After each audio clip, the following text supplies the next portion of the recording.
28 सितंबर 2014 को अमेरिका के मशहूर अखबार द न्यूयॉर्क टाइम्स ने एक कार्टून छापा था। इस कार्टून में कुछ सूट बूट वाले लोग एक क्लब के अंदर बैठे हैं और उसकी खिड़की पर लिखा था एलिट स्पेस क्लब। ठीक उसके बाहर एक व्यक्ति और खड़ा है और उसका पहनावा हिंदुस्तानी है जिसके ऊपर लिखा था इंडिया। उस शख्स के पास एक गाय भी है और वो एलिट स्पेस क्लब का दरवाजा खटखटा रहा है। तो इस तरह से दुनिया हमारा मजाक उड़ा रही थी। और ठीक 7 साल बाद यानी कल इसी न्यूज़पेपर ने हमारे कसीदे गढ़े हैं। न्यूयॉर्क टाइम ने लिखा कि भारत अब अपनी मंजिल की ओर बढ़ चुका है और अब उसकी आगे की मंजिल क्या होगी देखना होगा।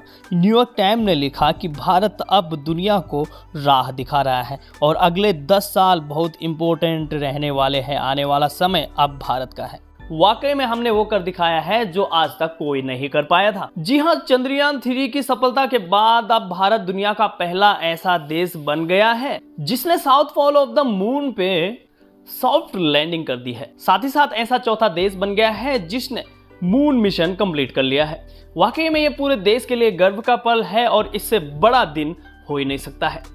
चंद्रयान 3 के बाद पीएम मोदी ने भी इसरो चीफ और 140 करोड़ भारतीयों को बधाई दी। पीएम मोदी ने कहा कि ये न सिर्फ भारत की जीत है बल्कि पूरी दुनिया की जीत है।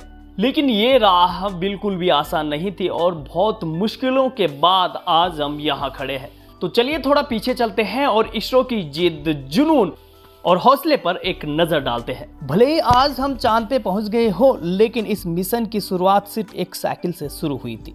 इसरो की स्थापना 1962 में हुई थी, लेकिन उस समय इसे इसरो नहीं बल्कि इंकोस्फर कहा जाता था। विक्रम साराभाई इसके मुखिया थे और उनके पास कुछ ही गिने चुने वैज्ञानिकों की संख्या थी और साथ ही साथ पैसों की भी तंगी थी।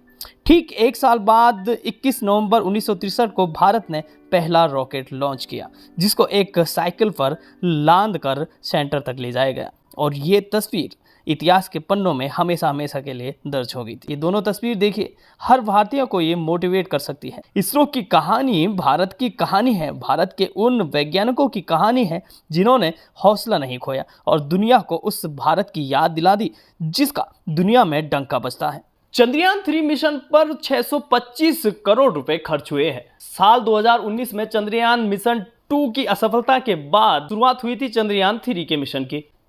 वैसे तो इसे 2021 में ही लॉन्च करने का प्लान था, लेकिन कोविड-19 के चलते इसको पोस्टपोन कर दिया गया और आखिर में 14 जुलाई 2023 को इसे लॉन्च कर दिया गया।